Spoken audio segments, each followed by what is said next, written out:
जय हिंद दोस्तों, स्वागत है आप सभी का अपने यूट्यूब परिवार बीए सेमेस्टर वाला में। दोस्तों आज की क्लास बहुत ही ज़्यादा इंपॉर्टेंट होने वाली है, तो लास्ट तक ज़रूर क्लास को अटेंड करिएगा और जो भी इस क्लास में बताया जा रहा है उसे केयरफुली सुनिएगा। ठीक है, चलिए स्टार्ट करते हैं। आज के इस क्लास में हम लोग कवर करेंगे बीए फर्स्ट ईयर है, सेकेंड सेमेस्टर है, एंशिएंट हिस्ट्री प्राचीन इतिहास। पेपर का नाम है पॉलिटिकल हिस्ट्री ऑफ इंडिया। इसमें 600 ईसा पूर्व से लेकर के आपको 647 ईस्वी तक आपको पढ़ना है। ठीक है, मॉडल पेपर 1 है। इसके पहले एक क्लास और मैंने करा रखे हैं, डिस्क्रिप्शन बॉक्स में प्लेलिस्ट का लिंक है, जा करके आप लोग क्लास जरूर अटेंड करिएगा। ठीक है, दीनदयाल उपाध्याय गोरखपुर विश्वविद्यालय का पेपर कोड है AAC 102F। ठीक है, और ये सभी यूनिवर्सिटी के लिए इंपॉर्टेंट है ये क्लास, आप लोग ध्यान रखेंगे।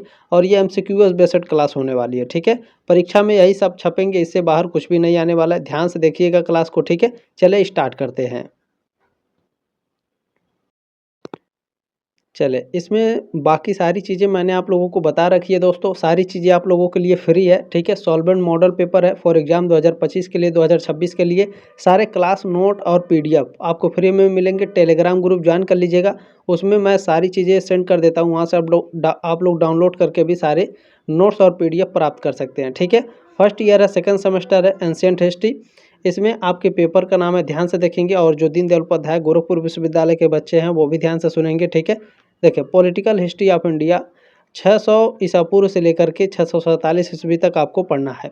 जो दीनदयाल उपाध्याय गोरखपुर विश्वविद्यालय के बच्चे आप लोग ध्यान रखिएगा, इसमें 600 ईसा पूर्व से शुंग कण्व काल तक आपको पढ़ना है, ये बात आप लोग ध्यान रखिएगा। ठीक है, देखिए दीनदयाल उपाध्याय गोरखपुर विश्वविद्यालय का पेपर कोड है AAC 102 या फिर AAC 102F। ठीक है, चले आगे बढ़ते हैं। और ये क्लास सभी यूनिवर्सिटी के लिए इंपॉर्टेंट है, ये बात आप लोग ध्यान रखिएगा। ठीक है, उत्तर प्रदेश में आप किसी भी कॉलेज में पढ़ रहे हो या उससे एफिलेटेड कॉलेज में पढ़ रहे हो, चिंता करने की कोई आवश्यकता नहीं है। BA सेमेस्टर वाला आपके साथ है। मॉडल पेपर आना शुरू हो गया है। एग्जाम से पहले आपको प्रीवियस ईयर का क्वेश्चन पेपर भी मिल जाएगा। ठीक है, चलें,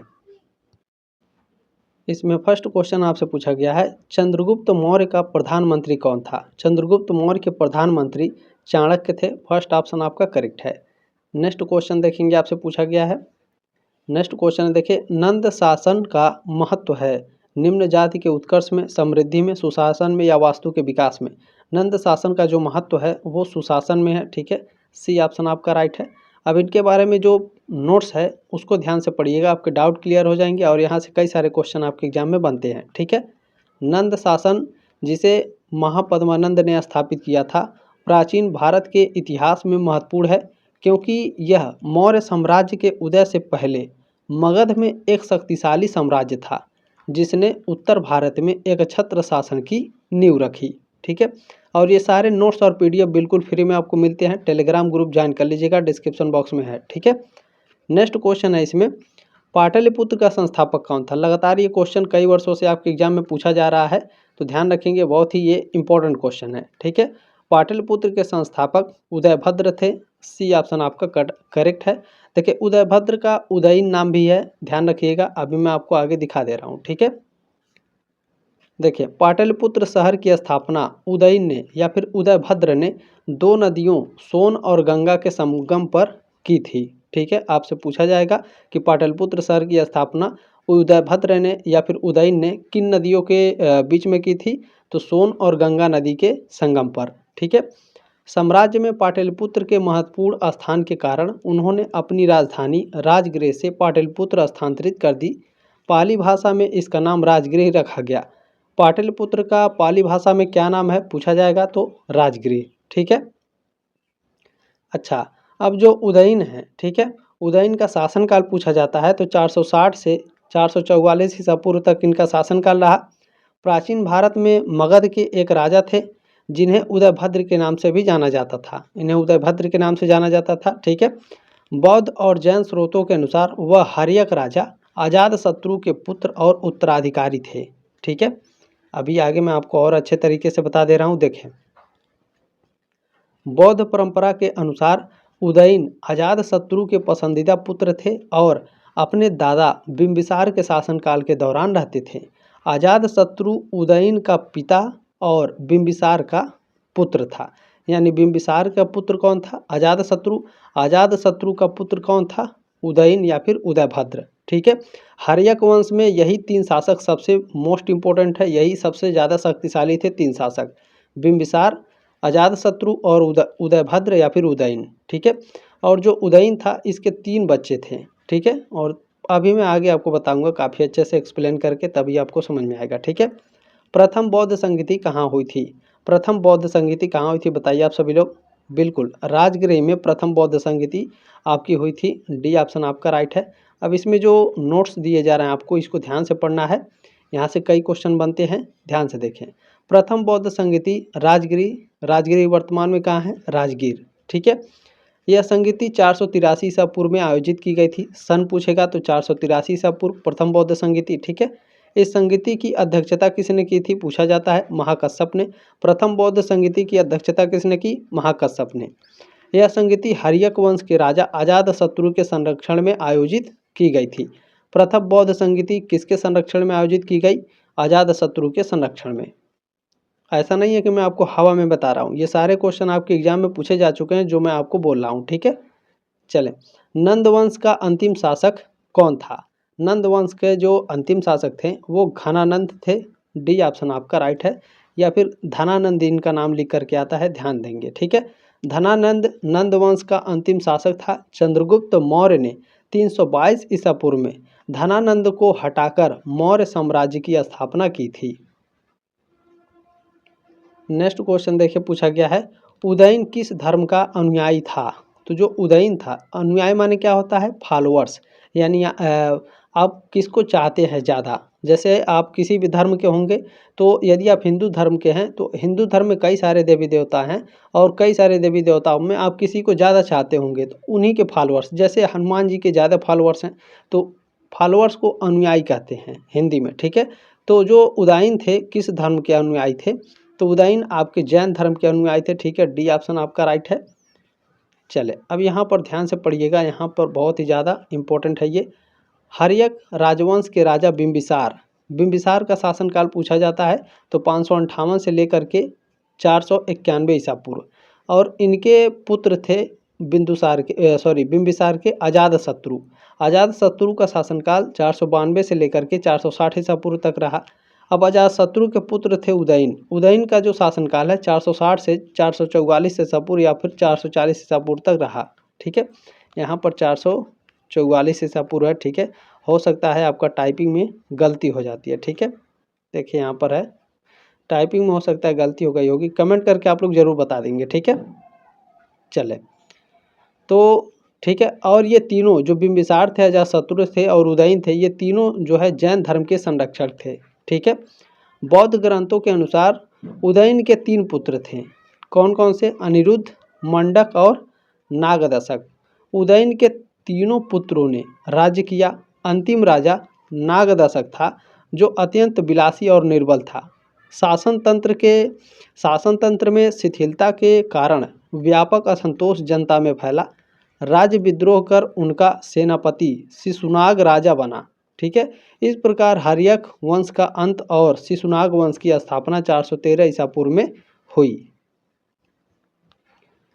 चलिए नेक्स्ट क्वेश्चन है, अजातशत्रु किस राजवंश से संबंधित थे? अजातशत्रु बताइए किस राजवंश से संबंधित थे? बिल्कुल हर्यक वंश से, ठीक है। अभी मैंने आपको पढ़ाया, जितना भी मैं नोट्स आपको पढ़ाता हूँ बिल्कुल ध्यान से पढ़िएगा क्योंकि नोट्स से कई सारे क्वेश्चन आपके एग्जाम में आते हैं। नेक्स्ट क्वेश्चन है, द्वितीय बौद्ध संगति का आयोजन किस वंश के काल में हुआ था? तो शिशुनाग वंश के शासनकाल में द्वितीय बौद्ध संगति स्थापित हुई थी, ठीक है। फर्स्ट ऑप्शन आपका इसमें करेक्ट है। अब इसमें जो नोट्स है इसको ध्यान से पढ़ेंगे। द्वितीय बौद्ध संगति का आयोजन शिशुनाग वंश के शासनकाल कालाशोक के शासनकाल में हुआ था, जो वैशाली में 383 ईसा पूर्व में आयोजित की गई थी। नेक्स्ट क्वेश्चन है, देखिए पूछा गया है, 6ठी शताब्दी ईसा पूर्व की निम्नलिखित मुख्य विशेषताओं में कौन सही है? लौह तकनीक का ज्ञान था, कृषि का विकास था, नगरीकरण था या फिर सभी? तो लौह तकनीकी का ज्ञान 6ठी शताब्दी ईसा पूर्व में निम्नलिखित मुख्य विशेषता थी। फर्स्ट ऑप्शन आपका इसमें करेक्ट है। चले नेक्स्ट क्वेश्चन देखिए, कौशल की राजधानी थी। कौशल की राजधानी क्या थी? श्रावस्ती। ये भी बहुत ही फेमस क्वेश्चन है, लगातार कई वर्षों से पूछा जा रहा है। सी ऑप्शन आपका राइट है।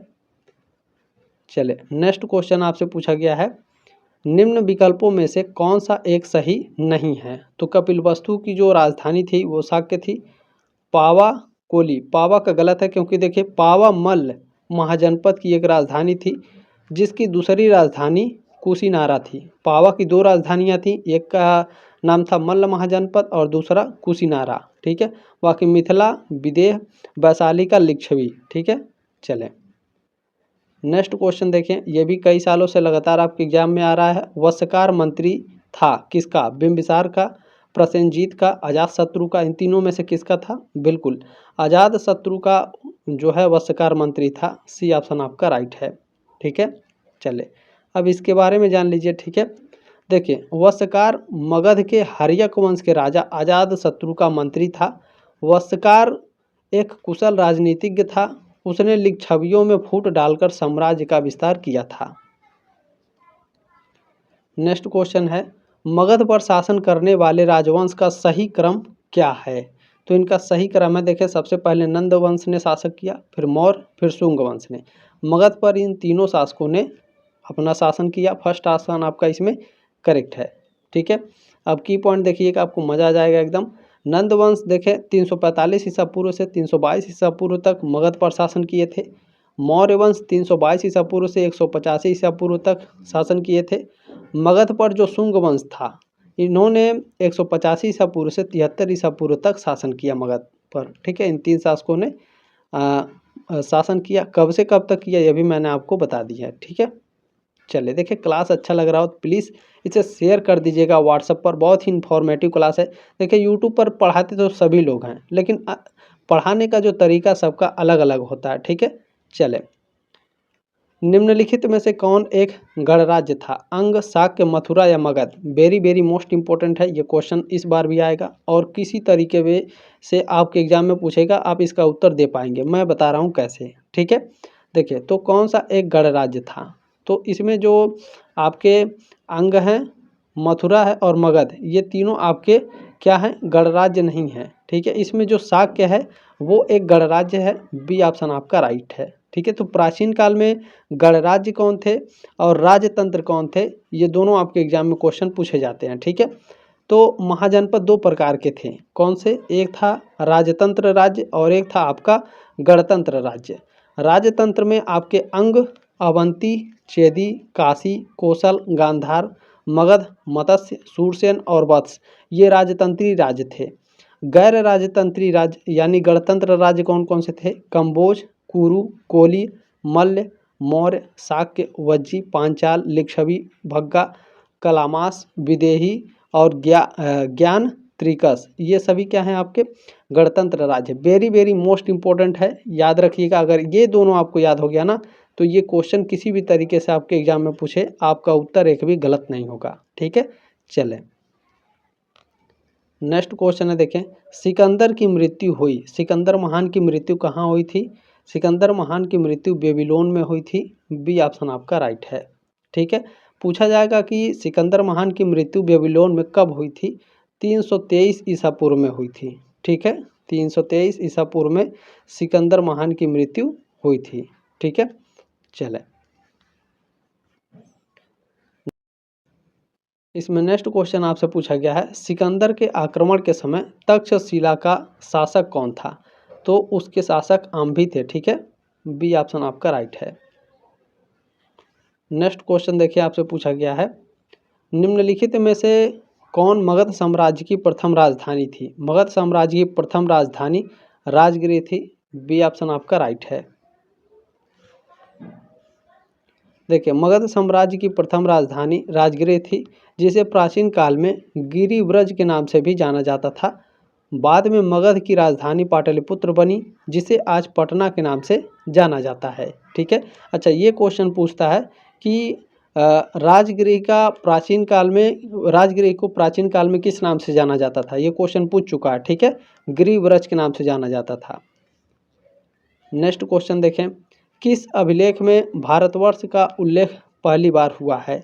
तो हाथी गुम्फा अभिलेख में भारतवर्ष का जो उल्लेख है वो पहली बार हुआ है। फर्स्ट ऑप्शन आपका राइट है क्वेश्चन नंबर 18 का। अब हाथी गुम्फा अभिलेख के बारे में पढ़ लीजिए। ठीक है, हाथी गुम्फा अभिलेख 2री शताब्दी ईसा पूर्व का है और इसे महामेघवाहन वंश के राजा खारवेल ने बनवाया था। हाथी गुम्फा अभिलेख को किसने बनवाया था? खारवेल ने बनवाया था। ठीक है, यह अभिलेख ओडिशा के भुवनेश्वर के पास उदयगिरी पहाड़ियों पर स्थित है। नेक्स्ट क्वेश्चन है, देखें, आंध्र सातवाहन वंश का सबसे पराक्रमी शासक कौन था? तो गौतमी पुत्र सतकर्णी जो है आंध्र सातवाहन वंश का सबसे पराक्रमी शासक था। डी ऑप्शन आपका राइट है। जो गौतमी पुत्र सतकर्णी है इसने किसको किसको हराया था और इसका शासनकाल क्या था, ये पूछा जाता है। तो 106 ईसा पूर्व से 130 ईसा पूर्व तक इसका शासनकाल था गौतमी पुत्र सतकर्णी का। ठीक है, और इसकी सैन्य उपलब्धियों में इन्होंने शक, यवन और पल्लव जैसे शासकों को हराया और सातवाहन साम्राज्य का विस्तार किया। नेक्स्ट क्वेश्चन है, महात्मा बुद्ध का जन्म स्थान था? तो लुम्बिनी में इनका जन्म हुआ था। लुम्बिनी कहाँ है? आप सभी लोग कमेंट करके बताइएगा। आप लोग घूमने भी गए होंगे लुम्बिनी। ठीक है, तो महात्मा बुद्ध का जो जन्म स्थान है वो लुम्बिनी है। सी ऑप्शन आपका राइट है। नेक्स्ट क्वेश्चन देखें, आपसे पूछा गया है, निम्नलिखित में से कौन सा महाजनपद नहीं था? मगध, काशी, कौशल या मथुरा? अभी मैंने आपको ऊपर बताया है, बताइए आप सभी लोग। बिल्कुल, इसमें देखिए मगध, काशी और कौशल ये तीनों आपके महाजनपद हैं। मथुरा आपका महाजनपद इसमें नहीं है, तो डी ऑप्शन आपका राइट है। इसमें नेक्स्ट क्वेश्चन देखिए, आपसे पूछा गया है, 6ठी शताब्दी ईसा पूर्व में कौन गणतंत्र नहीं था? अभी ऊपर मैंने आपको बताया है, राज्य महाजनपद जो होते हैं वो दो प्रकार के होते हैं। एक होता है आपका राजतंत्र और दूसरा होता है गणतंत्र। दोनों मैंने आपको बताया। तो पूछ रहा है कि गणतंत्र कौन नहीं था 6ठी शताब्दी ईसा पूर्व में, बताइए। बिल्कुल, देखें इसमें जो काशी है ये गणतंत्र नहीं था। शाक्य, लिच्छवी और मल्ल ये तीनों गणतंत्र हैं। काशी क्या है? राजतंत्र है। ठीक है, 22 का ऑप्शन नंबर फर्स्ट आपका करेक्ट है, गणतंत्र नहीं है काशी। ठीक है, चले नेक्स्ट क्वेश्चन आपसे पूछा गया है, भगवान बुद्ध का महापरिनिर्वाण स्थल है। महापरिनिर्वाण मतलब होता है मृत्यु। तो महात्मा बुद्ध की मृत्यु जो हुई थी वो कुशीनगर में हुई थी। बी ऑप्शन आपका राइट है। नोट्स को ध्यान से देखेंगे, भगवान बुद्ध का महापरिनिर्वाण स्थल उत्तर प्रदेश के कुशीनगर में स्थित है, जहां उनकी मृत्यु हुई थी और इसे परिनिर्वाण मंदिर या परिनिर्वाण स्तूप के नाम से भी जाना जाता है। नेक्स्ट क्वेश्चन है, जैनों के प्रथम तीर्थकार कौन थे? जैन धर्म के प्रथम तीर्थकार कौन थे? बिल्कुल, ऋषभनाथ जो है जैन धर्म के प्रथम तीर्थकार थे। सी ऑप्शन आपका राइट है। बहुत बढ़िया, सभी लोगों का आंसर बहुत अच्छा है। देखिए नेक्स्ट क्वेश्चन है, महावीर स्वामी का वास्तविक नाम क्या था? महावीर स्वामी का वास्तविक नाम वर्धमान था। सी ऑप्शन आपका राइट है। ठीक है, महावीर स्वामी का वास्तविक नाम क्या है? वर्धमान। चले, अब इनके माता पिता का नाम भी पूछा जाता है, तो ध्यान रखेंगे। महावीर स्वामी का वास्तविक नाम वर्धमान था। वे जैन धर्म के 24वें और अंतिम तीर्थकर थे। उनका जन्म ईसा पूर्व 599 में बिहार के कुंडल ग्राम वैशाली में हुआ था। उनके पिता का नाम सिद्धार्थ और माता का नाम त्रिशला था। नेक्स्ट क्वेश्चन है, मगध साम्राज्य का संस्थापक कौन थे? मगध साम्राज्य के संस्थापक बिंबिसार थे। ठीक है, फर्स्ट ऑप्शन आपका राइट है। नेक्स्ट क्वेश्चन देखिए, आपसे पूछा गया है, निम्नलिखित में से किस गणराज्य के साथ अजात शत्रु ने 16 वर्षों तक युद्ध किया? तो वैशाली के जो लिच्छवी थे इनके साथ अजात शत्रु ने 16 वर्षों तक संघर्ष किया। फर्स्ट ऑप्शन आपका इसमें करेक्ट है। नेक्स्ट क्वेश्चन आपसे पूछा गया है, देखें, द्वितीय बौद्ध संगीति का आयोजन कहाँ हुआ था? द्वितीय बौद्ध संगीति का आयोजन वैशाली के कुंडग्राम में हुआ था। ठीक है, डी ऑप्शन आपका राइट है। अब यहाँ ध्यान से देखेंगे आप सभी लोग। देखें, द्वितीय बौद्ध संगीति वैशाली में आयोजित की गई थी। यह संगीति लगभग 383 ईसा पूर्व में आयोजित की गई थी। इस संगीति की अध्यक्षता सबकामी ने की थी। इस संगीति में विनय पिटक, सूत्र पिटक का विस्तार और अभिधम्म पिटक का संकलन हुआ था। इस संगीति में स्थविर लोग और जो महासांघिक लोग हैं ये संघ से अलग हो गए थे और इसी विभाजन के बाद हीनयान और महायान का उदय हुआ। पूछा जाता है हीनयान और महायान किस बौद्ध संगीति में अलग हुए थे? तो ये आप लोग कमेंट करके बताएंगे। ठीक है, इस संगीति का आयोजन राजा कालशोक के संरक्षण में हुआ था। कालशोक शिशुनाग वंश का दूसरा शासक था। कालशोक ने वैशाली के स्थान पर पाटलिपुत्र को अपनी राजधानी बनाया था। नेक्स्ट क्वेश्चन है देखें, किस शासक ने पाटलिपुत्र को मगध की राजधानी के रूप में स्थापित किया था? तो जो उदयन है ये पाटलिपुत्र को मगध की राजधानी के रूप में स्थापित किए थे। डी ऑप्शन आपका राइट है। नेक्स्ट क्वेश्चन आपसे पूछा गया है, किस शासक ने वज्जीगढ़ के साथ युद्ध में रथ, मूसल और महाशिलाकंटक नामक हथियारों का प्रयोग किया था? तो अजातशत्रु ने किया था। बी ऑप्शन आपका राइट है। देखिए नेक्स्ट क्वेश्चन है, नंदों के इतिहास के मूल स्रोत क्या हैं? नंदों के इतिहास का मूल स्रोत क्या है? जैन साहित्य है, बौद्ध साहित्य है, पुरातात्विक स्रोत है या पुराण है? नंदों के इतिहास का मूल स्रोत क्या है बताइए? बहुत ही फेमस क्वेश्चन है। बिल्कुल पुराण है। डी ऑप्शन आपका करेक्ट है। नेक्स्ट क्वेश्चन है, अजातशत्रु का उपनाम था? अजातशत्रु का उपनाम कुड़िका था। बी ऑप्शन आपका राइट है। कहीं कहीं आपको कुड़िक भी लिखा मिलेगा, ध्यान से देखने का प्रयास करेंगे। सर्वप्रथम कलिंग को किसने जीता? अशोक, बिंदुसार, महापद्मानंद या शिशुनाग? सबसे पहले कलिंग को किसने जीता? कलिंग को जीतने वाले पद्मानंद है। सी ऑप्शन आपका राइट है। चलिए नेक्स्ट क्वेश्चन है, राजा बिंबिसार किस वंश से संबंधित है? राजा बिंबिसार हर्यक वंश से संबंधित है। राजा बिंबिसार ने ही हर्यक वंश की स्थापना की थी। ठीक है, चलें, बिंबिसार के पुत्र कौन थे? अजातशत्रु। अजातशत्रु के पुत्र कौन थे? उदयन। ठीक है, चलें नेक्स्ट क्वेश्चन है, देखें, कालाशोक किस वंश का शासक था? कालाशोक जो है आप लोगों का शिशुनाग वंश का शासक था। डी ऑप्शन आपका राइट है। अभी मैंने आपको नोट्स में पढ़ाया है। ठीक है, देखिए कालाशोक जिसे काकवर्ण भी कहा जाता है, प्राचीन भारत के मगध क्षेत्र में शिशुनाग वंश का दूसरा शासक था। नेक्स्ट क्वेश्चन आपसे पूछा गया है, नंद वंश का संस्थापक कौन था? नंद वंश के जो संस्थापक हैं वो महापद्मानंद थे। बी ऑप्शन आपका राइट है। देखिए महापद्मानंद नंद वंश के संस्थापक थे। वे भारत के पहले ऐतिहासिक सम्राट थे। उन्होंने 344 ईसा पूर्व में नंद वंश की स्थापना की थी। नंद वंश ने 343 से 321 ईसा पूर्व के बीच उत्तरी भारत में मगध पर शासन किया था। नंद वंश के अंतिम राजा घनानंद थे या फिर धनानंद थे। ठीक है, चलें नेक्स्ट क्वेश्चन है, सबसे प्राचीनतम वेद है? तो जो ऋग्वेद है ये सबसे प्राचीन है। 37 का डी ऑप्शन आपका करेक्ट है। नेक्स्ट क्वेश्चन आपसे पूछा गया है, अष्टाध्यायी किसकी कृति है? अष्टाध्यायी पाणिनि ने लिखी है। ठीक है, अष्टाध्यायी किसने लिखी है? पाणिनि ने। सी ऑप्शन आपका राइट है 38 का। चलिए नेक्स्ट क्वेश्चन आपसे पूछा गया है, प्राचीन भारतीय इतिहास के कुल साक्ष्य कितने हैं? तो कुल साक्ष्य 3 हैं। फर्स्ट ऑप्शन आपका राइट है। देखें प्राचीन भारतीय इतिहास के साक्ष्य मुख्य रूप से 3 प्रकार के होते हैं। पहला है साहित्यिक साक्ष्य, दूसरा है पुरातात्विक साक्ष्य, तीसरा है विदेशी यात्रियों के विवरण। साहित्यिक साक्ष्य जैसे वेद, पुराण, महाकाव्य, बौद्ध व जैन ग्रंथ। पुरातात्विक साक्ष्य में अभिलेख, सिक्के, मूर्तियां, भवन, अवशेष। ठीक है, विदेशी यात्रियों के विवरण में जैसे मेगास्थनीज है, फायान है, हेनसांग है।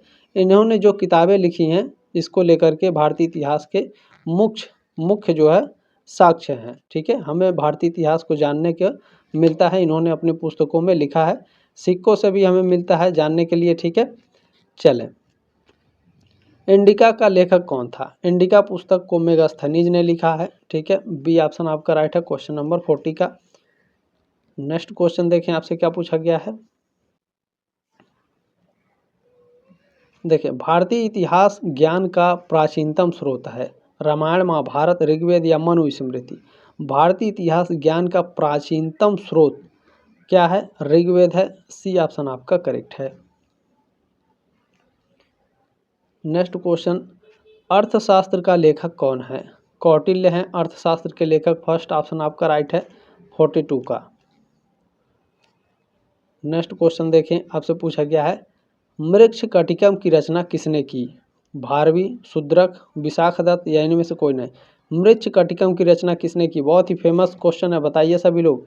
बिल्कुल शूद्रक ने मृच्छकटिकम की रचना की है। बी ऑप्शन आपका राइट है क्वेश्चन नंबर 43 का। चले नेक्स्ट क्वेश्चन है, बहुत ही फेमस है ये भी, विक्रमांक देवचरित इसके लेखक कौन है? तो इसके लेखक आपके कौन है बताइए? बिल्कुल बिल्हड़ हैं। विक्रमांक देवचरित के लेखक कौन है? बिल्हड़। डी ऑप्शन आपका राइट है क्वेश्चन नंबर 44 का। नेक्स्ट क्वेश्चन देखें, निम्न में से कौन बौद्ध ग्रंथ नहीं है? कादम्बरी आपका बौद्ध ग्रंथ नहीं है। महावंश, दीपवंश, मिलिंद पन्हो ये सभी आपके बौद्ध ग्रंथ में है, कादम्बरी नहीं है। ठीक है, तो फर्स्ट ऑप्शन आपका इसमें करेक्ट है। अब आप लोग नोट्स देखिए, आपके सारे डाउट क्लियर हो जाएंगे। कादम्बरी संस्कृत साहित्य का महान उपन्यास है। इसके रचनाकार कौन है? वाणभट्ट। यह विश्व का प्रथम उपन्यास कहलाने का अधिकारी है कादम्बरी। ठीक है, चले नेक्स्ट क्वेश्चन देख लेंगे। 46 नंबर आपसे क्या पूछा जा रहा है भैया? तो यहाँ पर एक स्टेटमेंट है, भौगोलिक पर्यावरण में वे समस्त दशाएं सम्मिलित हैं जो प्रकृति मनुष्य को प्रदान करती है।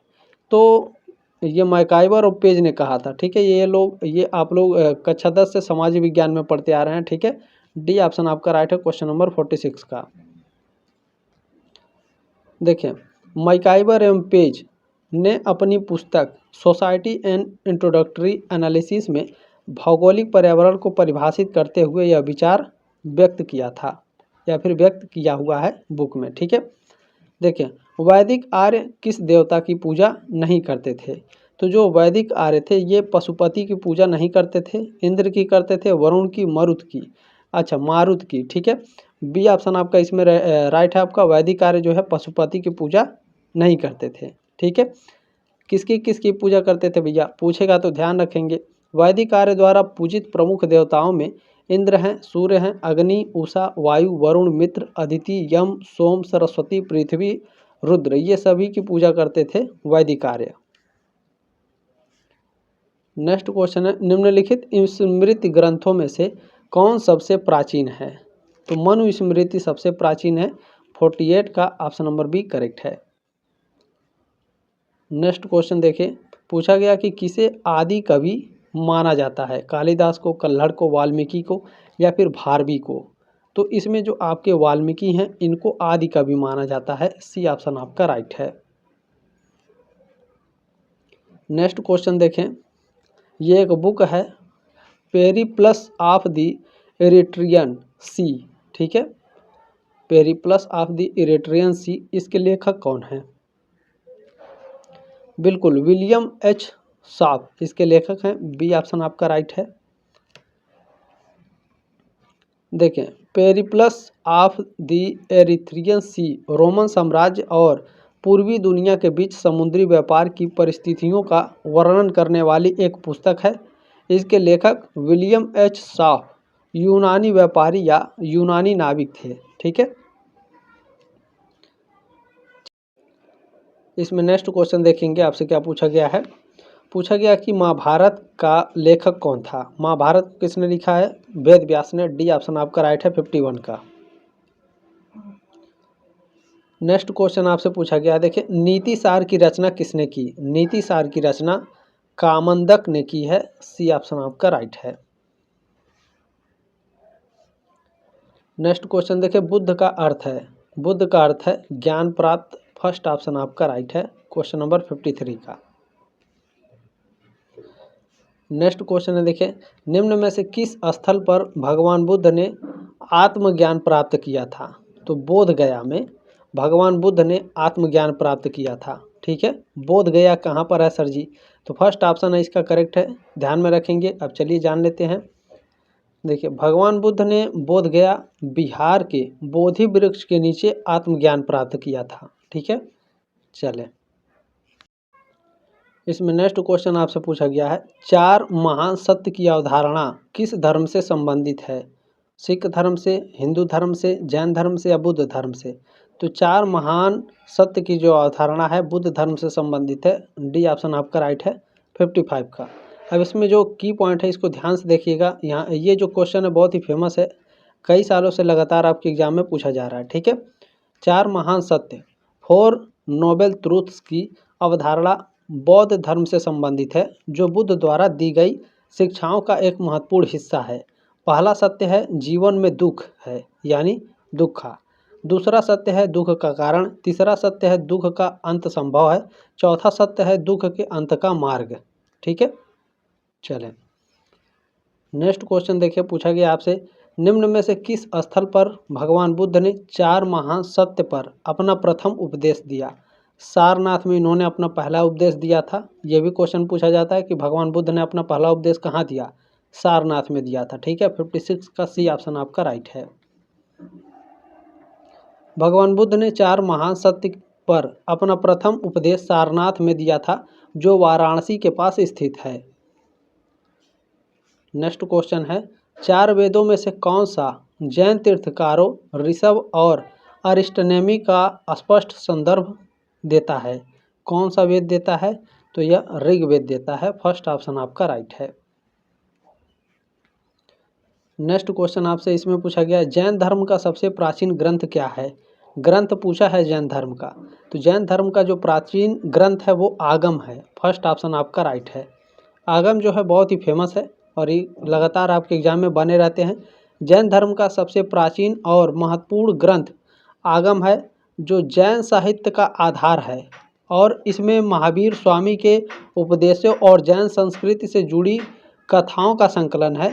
जैन साहित्य को आगम कहा जाता है, जिसमें अंग, उपांग, प्रकीर्ण, ठीक है, चेद सूत्र, मूल सूत्र और चूलिका सूत्र शामिल हैं।